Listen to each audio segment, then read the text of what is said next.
Danes v Pomorskem dnevniku. Domnevni neresnični rezultati športnika. Mura premagala Odrancę. 63. bojta repa. Povečano število ilegalnih prehodov.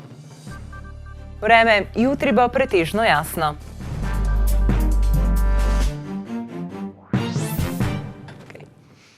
Drage gledalke in gledalci, lepo pozdravljeni v Pomorskem dnevniku.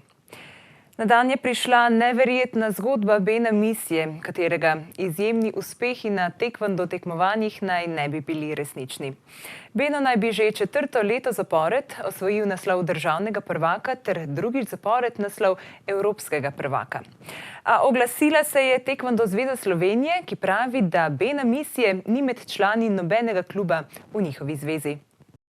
O uspehih tekvandoiste iz Lendave so poročili mediji, pisalo se je na Facebooku, zato občina Lendava ni podvomila in mu podelila tudi občinsko priznanje za izjemne športne dosežke. Moram reči, da se zelo slabo počutimo. Padel je ugled občine Lendava.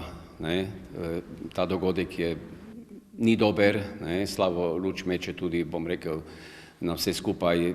Tako da občutek, ki ga imamo, ni prijeten, moram priznati. Pretreseni pa so tudi na Športni zvezi Lendava. Smo prizadeti, pretreseni, to noben ni od nas pričakoval. Kar se je zgodilo, verjeli smo tistemu, kar je bilo nekje v medijih napisano, objavljeno tudi na Facebook straneh oziroma spletnih straneh. Mi smo ga poklicali, prosili za njegove rezultate za lansko leto, kar je tudi dal. Zdaj noben od nas ni pregledoval, če je to resnično ali pa neresnično. Dobil pa je eno posebno priznanje Športne zveze Lendava. Občina Lendava je takoj po prijavi začela z obravnavo te zadeve. Ko smo dobili prijavo oziroma informacijo od Tekvando zveze Slovenije, kaj se je v bistvu zgodilo, da imamo verodostojne informacije z ene in druge strani, smo poklicali Beno Misija, da nam je razložil, kako v bistvu on to vidi in kaj je v tem primeru res in kaj ni res.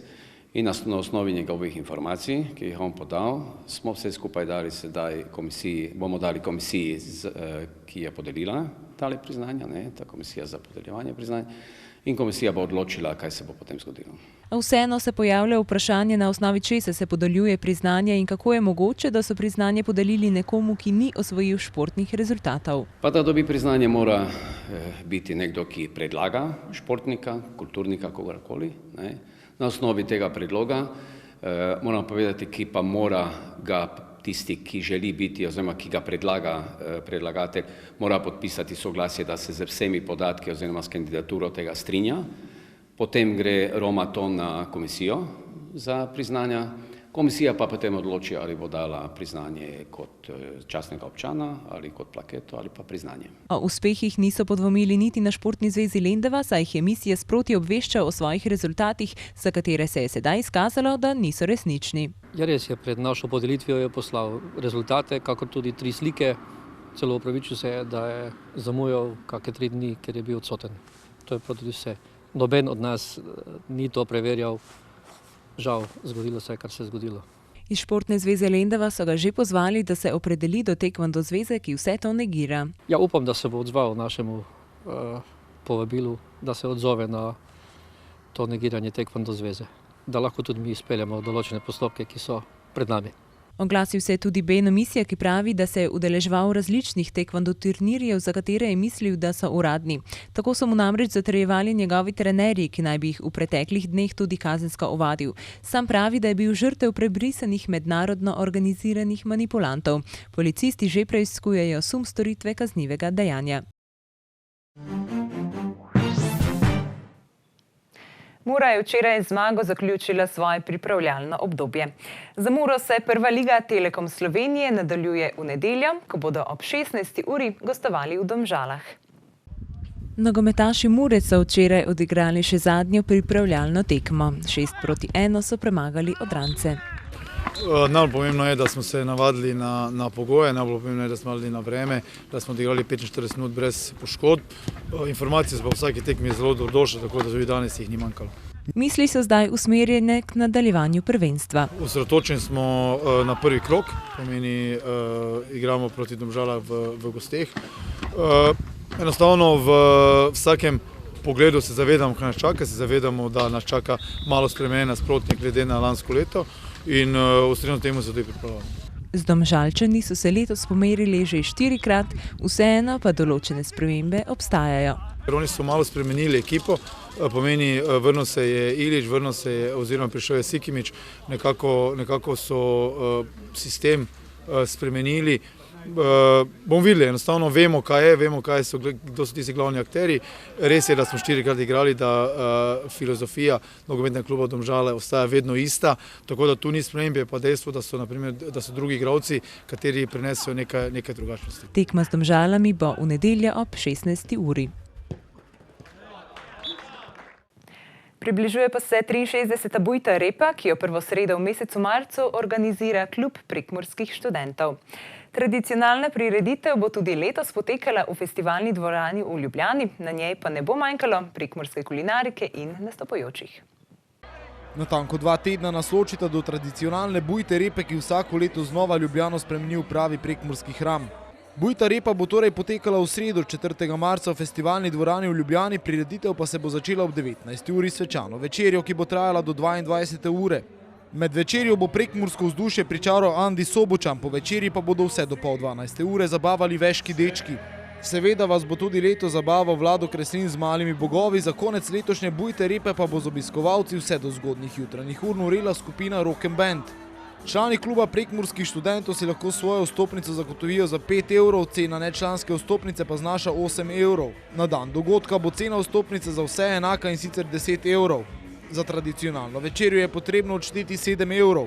Do Ljubljane je organiziran tudi avtobusni prevoz in sicer iz Murske Sobote in Maribora. Več informacij najdete na spletni strani www.bujtarepa.si. Januarja so policisti obravnavali 595 ilegalnih prehodov državne meje, kar je za 84,8% več kot januarja lani. Najpogosteje gre za državljane Maroka, Afganistana in Egipta. Na policijski upravi Murska Sobota so v januarju zabeležili kar 30 ilegalnih prehodov. Število ilegalnih prehodov državne meje je januarja letos veliko večje kot isti mesec lani. Sicer pa policija ugotavlja, da je trend števila ilegalnih prehodov meje v zadnjem obdobju še vedno v sezonskem upadu, tako da pričakujejo nagel porast številnih ilegalnih prehodov v prihodnjih nekaj mesecih. Struktura ilegalnih migrantov po državljanstvu se spreminja iz meseca v mesec, opazno pa je predvsem povečanje števila državljanov Maroka, Afganistana in Egipta. Narašča tudi število ilegalnih migrantov, ki izrazijo namero podaje prošnje za mednarodno zaščito. Število teh namer se je v primerjavi z lanskim januarjem povečalo za 48,6%. Slovenski policisti so na podlagi mednarodnih sporazumov tujim varnostnim organom vrnili 367 tujcev, od tega največ na meji s Hrvaško in sicer 362. Na tej meji je bilo 92 vrnjenih državljanov Maroka. Največje število obravnavanih nezakonitih prehodov meje je bilo januarja leto zabeleženo na policijski upravi Novo mesto in sicer kar 239 ilegalnih prehodov. Sledi Koper s 160 prehodi, Ljubljana s 102, Maribor 54 prehodi ter na 5. mestu policijska uprava Murska Sobota s 30 ilegalnimi prehodi migrantov. O pripravljenosti Slovenije na novi koronavirus so že razpravljali na nujni seji odbora Državnega zbora za zdravstvo. Po ocenah strokovnjakov je slovenski zdravstveni sistem dobro pripravljen na zgodnje odkrivanje bolezni, a hkrati pa se žal pojavlja opozorila o pomanjkanju ustreznih kapacitet. Po mnenju generalne sekretarke na Ministrstvu za zdravje Simone Repar Bornšek so zdravstveni delavci dobili konkretne podatke in tudi vsi zavodi imajo lastne načrte v primeru pojava pandemije, tako da so poti ukrepanja v primeru suma na okužbo z novim koronavirusom zelo jasno določene. So po na seji izpostavili skrb glede zasedenosti prostorov in pomanjkanja ustreznih kapacitet v primeru večjega števila obolelih. Odbor je s prepričljivo večino sprejel sklepe, s katerimi je vladi in Ministrstvu za zdravje predlagal, da poročata in seznanjata javnost o potrjenih okužbah z novim koronavirusom in z njim povezanih izvedenih aktivnosti. Odbor še predlaga, da vlada in ministrstvo o postopkih varovanja pred prenosom virusa ter o znakih obolelih nemudoma obvestita vse izobraževalne ustanove, bolnišnice, domove za starejše, občine ter vse ustanove, kjer se zadržuje večje število oseb in lahko hitreje pride do prenosa virusa. Na sobotainfo.com poročajo o romunskih državljanih, ki so v trgovini v Murski Soboti ukradli parfume v vrednosti okrog 800 evrov. Več o tem na sobotainfo.com, mi pa si sedaj poglejmo še kratke novice.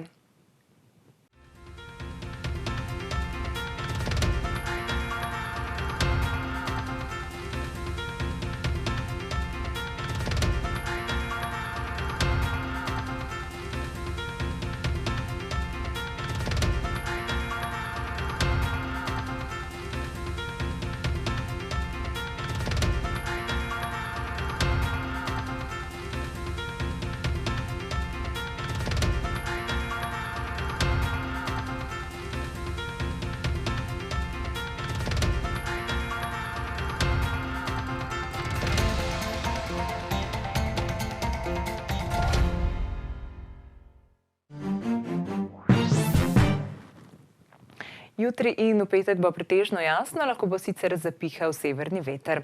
Več o vremenu pa v vremenski napovedi. Danes smo imeli jasen dan s temperaturami okrog 13 stopinj Celzija. Opoldne smo v Murski Soboti in Lendavi izmerili 10 stopinj, v Radencih in Krajinskem parku Goričko pa 9 stopinj. Jutri bo pretežno jasno, popoldne bo predvsem v severni Sloveniji nekaj več oblačnosti. Na nižje jutranje temperature bodo v severovzhodni Sloveniji, se pravi Murski Soboti in Mariboru, okoli -2 stopinji, dnevno pa okoli 10 stopinj Celzija. V petek bo pretežno jasno, zapihal bo severni veter, ki bo ponekod na severu okrepljen. V soboto bo deloma sončno, občasno bo po večini koprenasta oblačnost. Zapihal bo jugozahodnik, znova bo topleje. Temperature v naših krajih se bodo zjutraj gibale med -2 in 4 stopinjami, dnevne pa med 11 in 14. Toliko smo vam pripravili v današnjem Pomurskem dnevniku. Za več informacij obiščite našo spletno stran www.tvideja.si. Vabim vas k ogledu Pomurskega dnevnika tudi jutri, ko bo z vami voditelj Smiljan Kuhar. Nasvidenje.